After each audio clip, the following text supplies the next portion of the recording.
SSC में जो हो रहा है वो बर्दाश्त के बाहर है। बहुत लोगों की जिंदगियां लगभग खत्म सी हो रही हैं। एग्जाम में 80% कट ऑफ का जाना यह दर्शाता है कि आपको पेपर लेना ही नहीं आता। 18 तारीख वाले मेंस में बच्चों के 200 नंबर आने के बाद भी सिलेक्शन ना होना क्या साबित करता है? कि जान निकाल के रख दूं पेपर के अंदर तब मेरा सिलेक्शन होगा। कल जब से 18 का रिजल्ट आया है 19 का 2019 एग्जाम में 18 तारीख वाले बच्चे इस तरीके के मैसेज कर रहे हैं कि सर मैं सुसाइड कर रहा हूं, मुझे बचा लो। रात के 3 बजे तक मैं 25 बच्चों से बात करके कन्विंस कर रहा हूं कि इंतजार करो, कुछ करेंगे। हम सरकार को इसलिए लेकर आए थे कि यह सरकार पहले वाली सरकार से भी बेहतर काम करेगी और हमें रोजगार देगी, बट इस सरकार ने तो सारे रोजगार खत्म कर दिए। महंगाई चौथे आसमान पे है। पेट्रोल का दाम इतना बढ़ गया कि अब आप बाइक नहीं चला सकते। रसोई गैस की कीमत इतनी बढ़ गई कि वापस अब चूल्हे पे आना पड़ेगा। एक तरफ तो आपने कमाने के साधन छीन लिए, एक तरफ आपने हर चीज का मूल्य बढ़ा दिया और आप कहते हैं हम करप्शन करते नहीं, और जनता कहती है यह सरकार बहुत अच्छी है।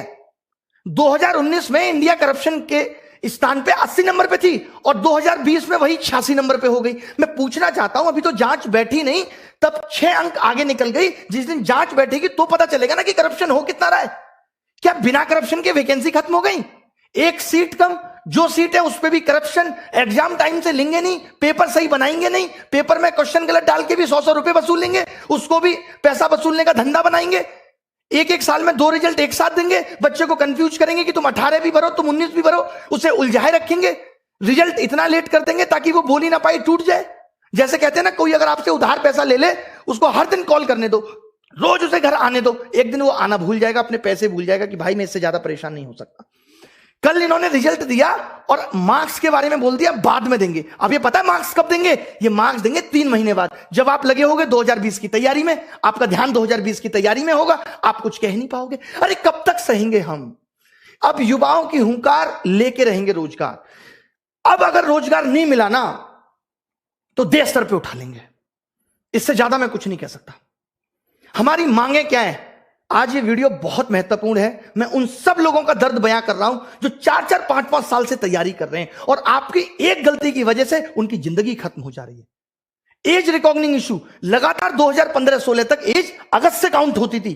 अभी कोरोना काल था, आपको छूट दे सकते थे, लेकिन आपने फिर से 1 जनवरी से एज काउंट कर दी। नहीं होने देंगे, आपको अगस्त से वापस काउंट करनी पड़ेगी। एक छोटी सी गलती।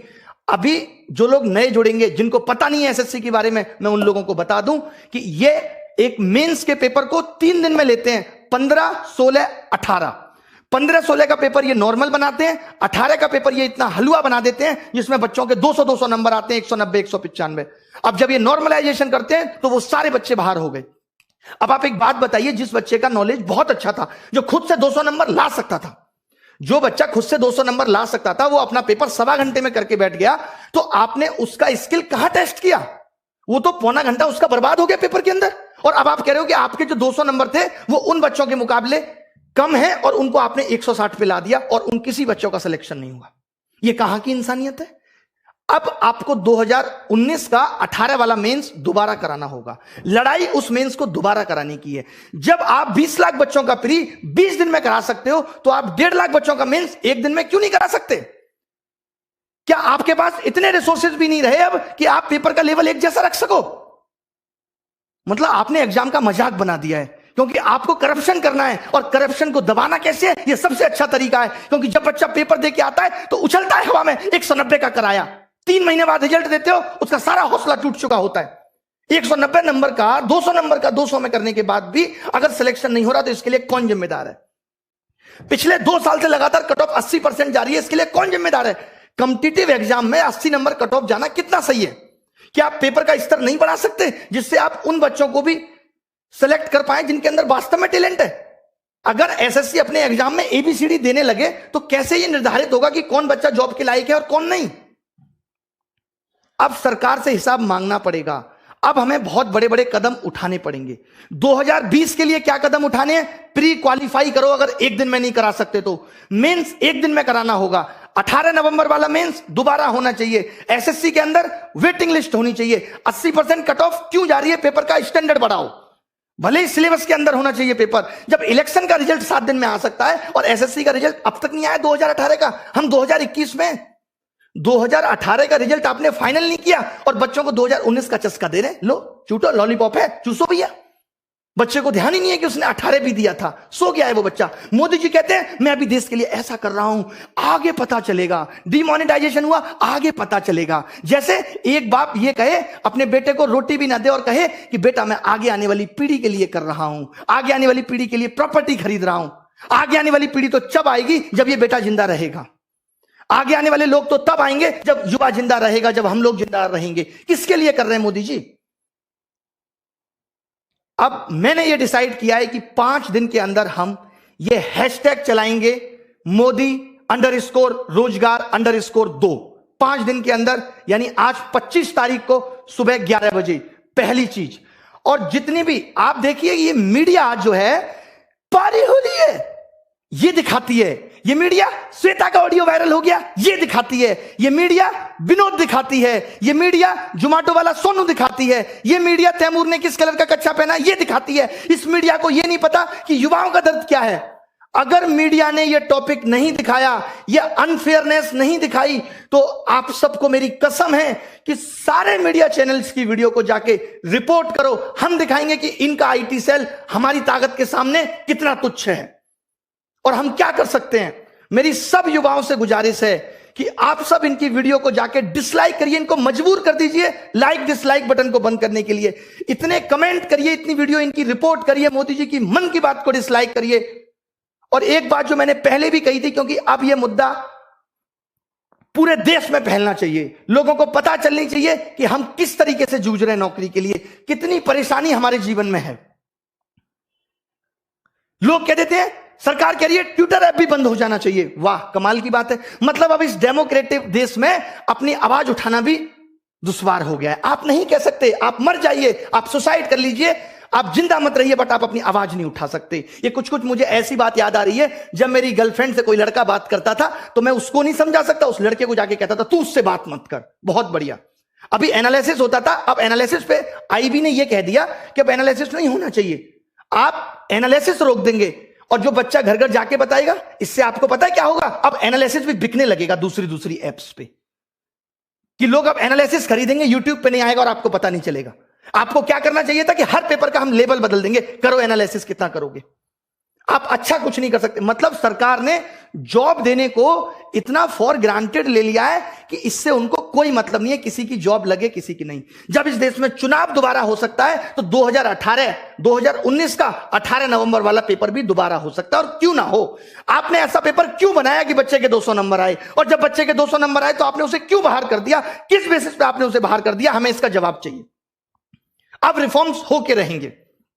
जितने भी सोशल मीडिया के इन्फ्लुएंसर हैं, जितने भी, मैं एक एक का क्या नाम लूं, मेरी इन सबसे गुजारिश है कि हमारा साथ दीजिए इसमें। जितने भी बड़े बड़े टीचर हैं जिनको लोग बहुत जानते हैं, उन सबसे मेरी गुजारिश है कि आप वीडियो बनाएं। मैं स्पेशली नाम लेता हूं यहां पे लोगों का, ताकि वो लोग वीडियो बनाएं। ऐसे लोग जो हमारा साथ दे सकते हैं, जितने भी वाइन्स बनाने वाले बड़े बड़े लोग हैं, उन सबसे, जिनके आप फैन हैं, उन सबको कहिए कि हमारा साथ दीजिए। और सबसे बड़ी चीज ये है कि ट्विटर पे हम ट्रेंड क्यों कराना चाहते हैं?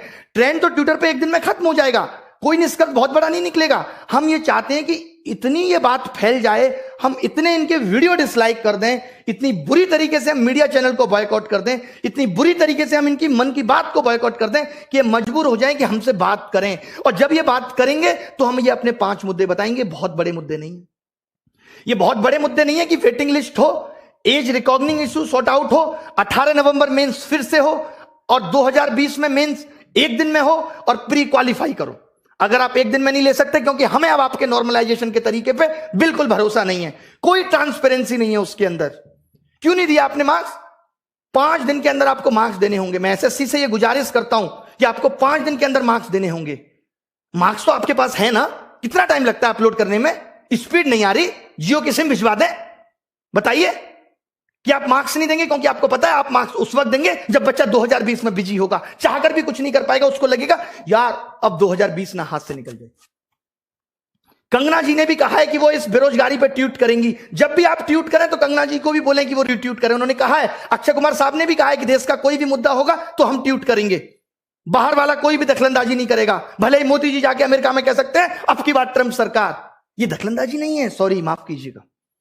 सचिन तेंदुलकर साहब भी बेरोजगारी पे ट्वीट करेंगे। आप सोचिए देश का युवा कितना बड़ा हिस्सा है कि रेलवे ग्रुप डी और ग्रुप सी 2-2 करोड़ लोग फॉर्म भर रहे हैं। मैं आपको दिखाता हूं ना कैसे कैसे मैसेज लोग मुझे करते हैं। ये देखिए आप, ये सब देखिए कितने कितने नंबर लोगों के आ रहे हैं और क्या क्या लिखा हुआ है इसमें। ये देखिए, good afternoon sir, although I hope मुझे 2018 में कोई ना कोई पोस्ट मिल जाएगी, I watch all free video, ये सब लिखा हुआ है, पढ़ लीजिएगा इसको क्लास के बाद। ये देखिए लोगों के बारे में मैं दिखाता हूं आपको क्या क्या लिख रहे हैं लोग।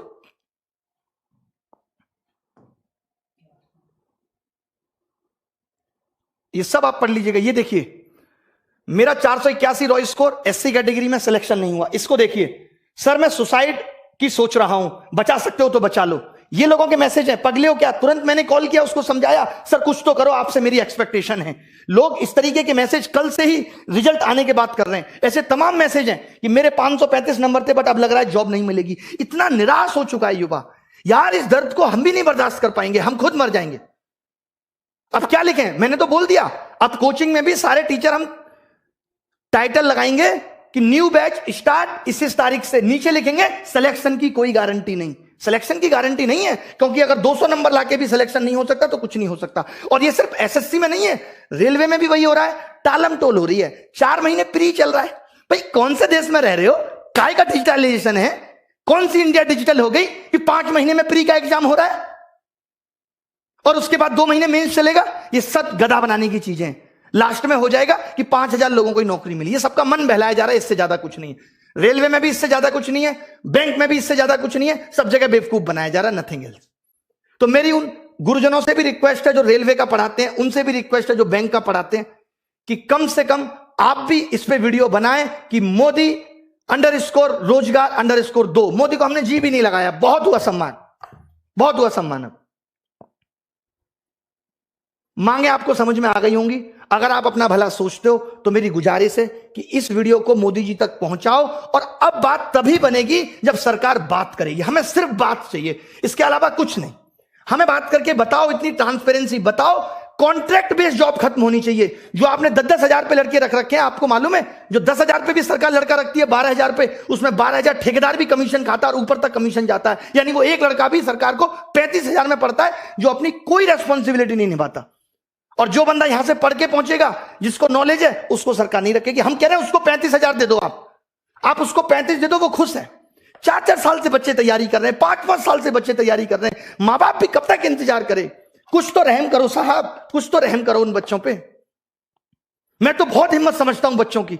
निकल लिए होते हम तो, कहीं रेडी लगा रहे होते, रिक्शा चला रहे होते, अगर हमारी स्थिति ये होती तो। कैसे आप बर्दाश्त कर रहे हो? कैसे उस घुटन में जी रहे हो? कितना मजबूर करोगे भाई? कहते हैं ना मोदी जी, एक बात ध्यान से समझना, किसी को उतना ही जलाओ कि वो आग आपको ना जला दे। जब एक रबड़ को खींचते हैं ना तो थोड़ी देर दर्द होता है, फिर वो टूट जाती है, वो तार अलग हो जाता है। इतना मत झुकाओ किसी को कि वो आपको ही जला दे।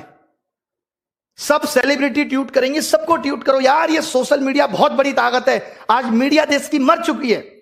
आज सोशल मीडिया क्लियर करती है हर बात को। हम जैसे लोग आके बोलते हैं कि ये हो रहा है। आपने देखा कल से किसी मीडिया वाले ने बोला कि 200 नंबर वाले का भी सिलेक्शन नहीं हो रहा। ये तो बड़ी न्यूज थी। 190 नंबर वाले का भी सिलेक्शन नहीं हो रहा, वो भी पेपर मैंने भी क्या किया है, पेपर मंगवाया बच्चों से, देखा हाँ 200 आ रहे, फिर भी नहीं हो रहा। फिर कब होगा भाई? मीडिया को भी ये बातें अब दिखानी पड़ेंगी, हर हाल में दिखानी पड़ेंगी। आपसे मेरी गुजारिश है, मैं रो के दिखाऊं आपको कैसे करूं कि सोशल मीडिया को बायकॉट करो, इनकी सारी वीडियो डिसलाइक करो। 5 दिन लग जाते हैं ना इसमें, कुछ तो सुधार देंगे आगे आने वाले लोगों के लिए, कुछ तो भला कर जाएंगे। हमारा भी नाम लोग लेंगे कि हाँ भाई उन्होंने कुछ भला कर दिया था। नहीं तो जिस हिसाब से तानाशाही हो रही है, सब ये नौकरियां अभी तो 8 से 6 हजार हुई हैं, 6 से कल को 4 हो जाएंगी, 4 से 5 हो जाएंगी, फिर 300-400 रह जाएंगे। नेताजी के ही भतीजे भांजे ले लेंगे सारी नौकरी, हम प्रसाद चाटेंगे कसा सत्यनारायण भगवान का। इससे ज्यादा कुछ नहीं बचेगा। मेरी गुजारिश है, इस वीडियो की सारी बातों को सुन के, सारे मुद्दों को सुन के इसे सपोर्ट करें। ये सिर्फ आपकी भलाई के लिए। सारे टीचर एसएससी के, रेलवे के, जितने भी बड़े बड़े चैनल हैं, चाहे वो wifi study, Exampur, Gagan Pratap maths, Rakesh Yadav reader publication, जितने भी लोग हैं, और मैं किस किस का नाम लूं, जो लोग वाइन्स बनाते हैं, बड़े बड़े चैनल, आशीष चंचलानी, सब लोग एक एक ट्वीट हमारे लिए भी करें। रिक्वेस्ट है, सारी सेलिब्रिटियों से भी रिक्वेस्ट है कि इस बेरोजगारी मुद्दे पे एक बार तो कहो सरकार को। कुछ भी नहीं चाह रहे हम, बस इतना चाह रहे हैं कि थोड़ा सा तो एग्जाम फेयर कर दो। बहुत बड़ी बड़ी डिमांड हमारी नहीं है कि कोई रूल आपने बना दिया उसे वापस ले लो। हम आपके बनाए हुए रूलों में कोई दखलंदाजी नहीं चाहते। हम कहते हैं कि कुछ कमियां हैं वो हमारी भी सुधार दो। क्या गुनाह किया है इस देश के युवा ने? मोदी जी तो कहते थे कि इस देश का युवा ही ताकत है। कैसे भूल गए वो उस ताकत को? क्यों नहीं याद रही वो ताकत उन्हें? उन्होंने भी तो स्ट्रगल किया, वो खुद बताते हैं। क्या उन्हें जरा भी तरस नहीं आता हमारा कि बच्चा कैसे बिखर रहा है, इतना टूट चुका है? जरा भी परवाह नहीं है? क्या ये बात उन तक नहीं पहुंचती होगी? क्या उनको नहीं पता कि देश में आंदोलन, बच्चे ऑनलाइन प्रोटेस्ट करते हैं रोजगार को लेके? क्या वो दो शब्द नहीं बोल सकते? बताइए आप मुझे। इतना तो एक देश का राजा कर सकता अपनी प्रजा के लिए। कहां हमने गलत बात बोल दी? अगर हम ये कह रहे हैं कि जो कमियां हैं उनको सुधार दो, आपकी एक छोटी सी गलती से कितने बच्चों का भविष्य बर्बाद हो रहा है?